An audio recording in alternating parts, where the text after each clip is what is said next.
Kozhikode south ബീച്ചിനോട് ചേർന്ന് ആളൊഴിഞ്ഞൊരു പ്രദേശമുണ്ട്. സന്ധ്യയായാൽ ഇവിടം മയക്കുമരുന്ന് മാഫിയ കൈയടക്കും. അവിടെയിരുന്ന് അമിത അളവിൽ ലഹരി കുത്തിവെച്ച് കുഴഞ്ഞു മരിച്ചവരും നിരവധിയാണ്. ആളുകൾ ഭയപ്പാടോടെയാണ് ഇവിടെ ജീവിക്കുന്നത്.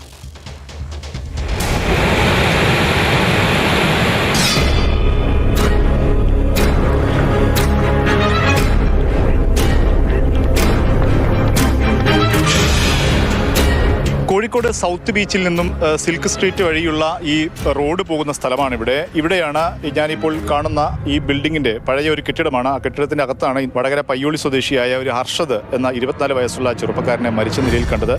മയക്കുമരുന്ന് അമിതമായി ഉപയോഗിച്ചതാണ് മരണകാരണമെന്നാണ് പോലീസ് മനസ്സിലാക്കുന്നത്. സമീപത്തു നിന്നും മയക്കുമരുന്ന് ഉപയോഗിച്ചതിൻ്റെ ചില സൂചനകളും ഒക്കെ പോലീസിന് സംവിധാനത്തിന് ലഭിച്ചിട്ടുണ്ട്. പക്ഷേ ഏറ്റവും പ്രധാനപ്പെട്ട കാര്യം, ഇവിടെ രാത്രി കാലങ്ങളിൽ മയക്കുമരുന്ന് ഉപയോഗിക്കാൻ വേണ്ടി വിവിധ സ്ഥലങ്ങളിൽ നിന്നും ആളുകൾ എത്തി ക്യാമ്പ് ചെയ്ത് മയക്കുമരുന്ന് ഉപയോഗിച്ചുകൊണ്ടിരിക്കുന്നു എന്നുള്ളതാണ് നാട്ടുകാർ പറയുന്നത്. അവിടെ അപ്പോഴൊക്കെ ചേട്ടുമാർ രണ്ടുമൂന്ന് പാണ്ഡ്യയിലൊക്കെ തേങ്ങ വച്ചാറൊക്കെയാണ്.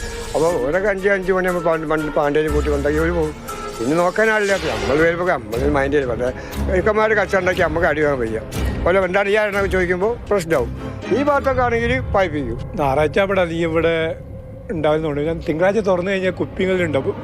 ഇവിടെ അപ്പിട്ട് പോയിട്ടുണ്ടാവും തുറക്കുമ്പോഴല്ലോ. ഈ റോഡിന്റെ തുടക്കഭാഗത്ത് ചില കടമുറികളുണ്ട്. അത് കഴിഞ്ഞ് ഒഴിഞ്ഞ് കിടക്കുന്ന ചില സ്ഥലങ്ങളുണ്ട്. തൊട്ടപ്പുറത്ത് തന്നെ ആളുകൾ താമസിക്കുന്ന വീടുകളുണ്ട്. പക്ഷേ ഈ നടവഴിയിലൊക്കെ രാത്രിയായി കഴിഞ്ഞാൽ ഒരു രാത്രി 10 മണി 11 മണി അർദ്ധരാത്രി വരെ നീളുന്ന ഒരു ആഘോഷ പരിപാടികളിൽ പാട്ടും മറ്റ് ആഘോഷവുമൊക്കെയായി നിരവധിയായി കുട്ടികളെത്തുന്നു. അവർ ചെറുപ്പക്കാരാണ്, പലപ്പോഴും കുട്ടികൾ ഉൾപ്പെടെയുള്ളവരുണ്ട് എന്നാണ് ഇവർ നാട്ടുകാർ പറയുന്നത്. അവർ ലഹരി ഉപയോഗിക്കുന്നു, മദ്യം ഉപയോഗിക്കുന്നു, ഒപ്പം തന്നെ മയക്കുമരുന്ന് ഉൾപ്പെടെയുള്ള ലഹരി വസ്തുക്കൾ ഉപയോഗിക്കുന്നു. അതിനുവേണ്ടിയുള്ളൊരു താവളമായി ഈ പ്രദേശം മാറിക്കഴിഞ്ഞു എന്നുള്ളതാണ് ഇവിടെ താമസിക്കുന്ന പരിസരവാസികളായ ആളുകൾ നമ്മോട് പങ്കുവെക്കുന്നത്. അവർക്കിത് ചോദ്യം ചെയ്യാൻ കഴിയുന്നില്ല എന്നുള്ളതാണ് ഏറ്റവും പ്രധാനപ്പെട്ട സങ്കടകരമായ കാര്യം. അങ്ങനെ ചോദ്യം ചെയ്യുമ്പോൾ പലപ്പോഴും ആക്രമണത്തിന് ഇരയാകുന്നു, ആക്രമണ ഭീഷണി ഉണ്ടാകുന്നു. പേടിച്ചിട്ട് ആരും മുണ്ടൂല, ആരും പേടിച്ചിട്ട് മുണ്ടൂല. ഒലിഞ്ഞിപ്പോ അത് നമ്മൾ നിങ്ങളോട് പറഞ്ഞിക്കാണ്, നിങ്ങൾ വേറെ ആൾക്കാരെ വിട്ടിട്ട് നമ്മൾ പോണതും വരുന്നതൊക്കെ അല്ലേ എന്തേ ചെയ്ത് കാണി. ആ പേടിയോണ്ട് ആരും ഒന്നും പറയില്ല. നമ്മളെ ഇഷ്ടമാണ്, നമ്മൾ കളിക്കൂ, നിങ്ങൾക്ക് എന്താന്നൊക്കെ ചോദിച്ചിരിക്കണം. ഓല് എന്തെങ്കിലും നമ്മളെ പരാക്രമം ചെയ്താലോ ചാച്ചിട്ട് ആണുങ്ങളൊക്കെ പോണതല്ലേ പുറത്തേക്ക്. നമ്മൾ പെണ്ണുങ്ങൾ വന്ന് ആണുങ്ങളോട് പറയുമ്പോൾ ഓലോടൊന്നും മുണ്ടണ്ട. ഹോസ്റ്റലിൽ ലേറ്റ് ഇല്ല, ഇപ്പോൾ കുറച്ച് ദിവസമായിട്ടുള്ള ലേറ്റ് വന്നിട്ട്. നമുക്ക് എപ്പോഴെങ്കിലും ഒരു ബക്കറ്റ് വെള്ളത്തിന് ബുദ്ധിമുട്ടായി നമുക്ക് പോകാണ്ട്. ഇവരൊക്കെ അവിടെ നിന്ന് അതിൽ നിന്ന് നമുക്ക് പോകാൻ കഴിയില്ലല്ലോ. അങ്ങനെയൊക്കെ ബുദ്ധിമുട്ടുണ്ട്.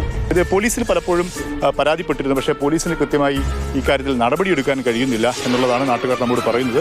പരാതിപ്പെടുന്ന സമയത്ത് പോലീസ് വന്ന് ചില പരിശോധനയൊക്കെ നടത്തും.